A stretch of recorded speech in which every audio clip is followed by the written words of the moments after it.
Hello and welcome back, everyone. Welcome back to the CT Educator podcast.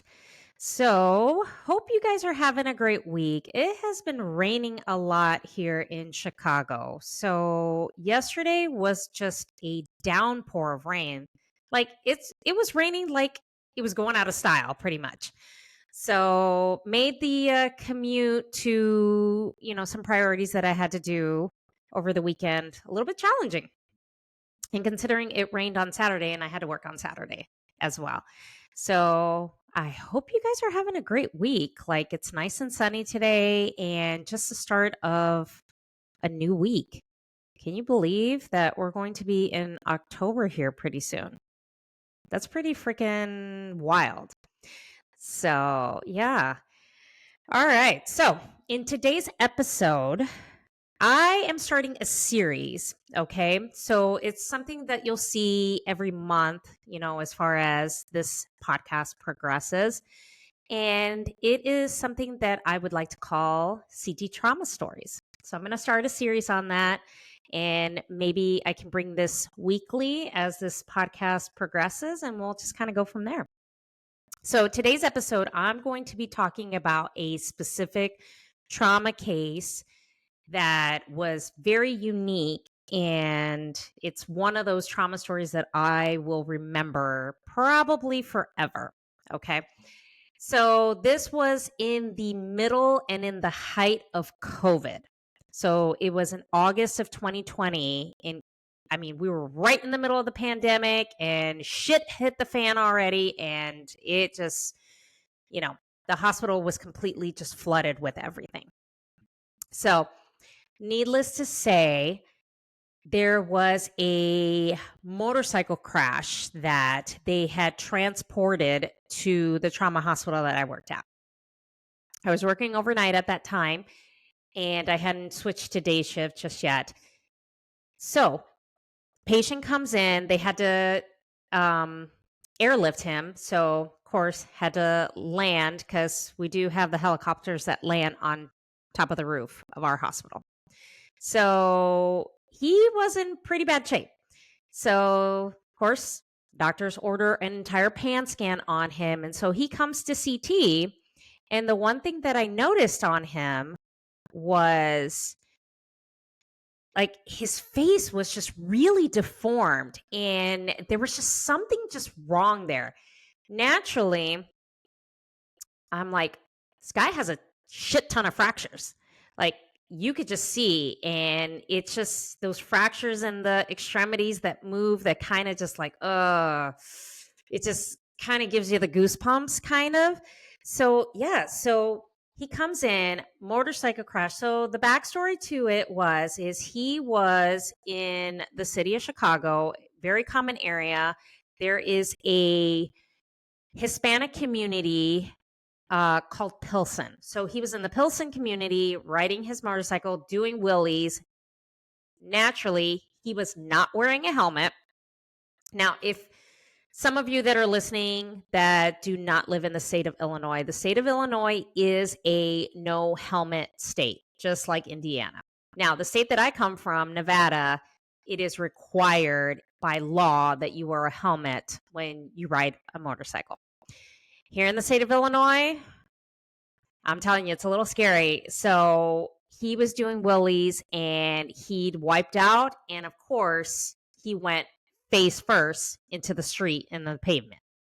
So if you could just imagine. So he comes to us and we have, I shit you not, the entire group of ER nurses, the entire trauma team, the trauma attending. I think I had 3 respiratory therapists. There was like 4 techs, and every nurse probably left their patient to be in CT with this guy. It was just a very chaotic situation because his pressure was not ideal. He was crashing constantly. Like we would get through 2 exams, he was crashing. So going back to what I was saying, that when we had moved him over to the CT table, like his face just didn't look right. Just something about it was just not, it just didn't click to me. And so at one point, he was crashing so bad that we had to, you know, infuse a bunch of fluids, like restart more IVs on him and give him blood and doing chest compressions. Like it was something that was just like so not even any TV show could compare to what we went through that night. So I'm asking one of the nurses and I'm saying, hey, what's wrong with this guy's face? Like, why is his face so bloody? Well, come to find out, not only when I scanned him, he had a bunch of facial fractures. I mean, his face was completely displaced and he had fractures everywhere. So he spent probably a few months in the trauma ICU that we have. The nurse proceeds to tell me, well, he hit the pavement first. And of course, and it took the skin off of his face and pushed it all the way to his forehead. I was like, you have to be freaking kidding me. No. So we had to turn on the lights because we had to restart IVs and he was like crashing so many times. And so when I took a good look at him, like you could start to see the layers of skin and like bone and everything. And it was like, holy shit. Like he really just scraped all the, his entire face, all the skin of his face, and it's all the way up to his forehead. Like, I kid you not. It was the most interesting case because I think it was maybe several days later. He comes back down, wired shut jaw, and they had reconstructed and fixed his face. So we had to rescan him, of course, just to make sure. And he has, he had all these plates and screws and everything on this scan. And it took him a good while, I think up to a good year. Like they sent him to a rehab as soon as he was, recovered. They sent him to a rehab because he had to learn to walk again, learn how to talk again. And I'm always curious on what happens, after these patients get discharged from the hospital if they make it. Like the trauma attending really didn't give him a good prognosis, but he fought and he wanted to live and he walked out of that hospital. It's one of the craziest cases I've ever done. And it just brings me to the point where wearing a helmet, especially if you guys listening that are motorcycle riders, it's super important because he could have lost his life.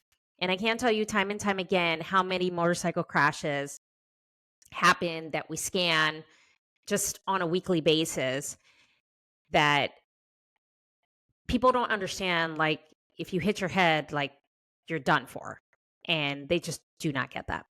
So it is one of those cases that I have in my memory box that I will never forget because we never forget, those memorable cases because they always stick with us.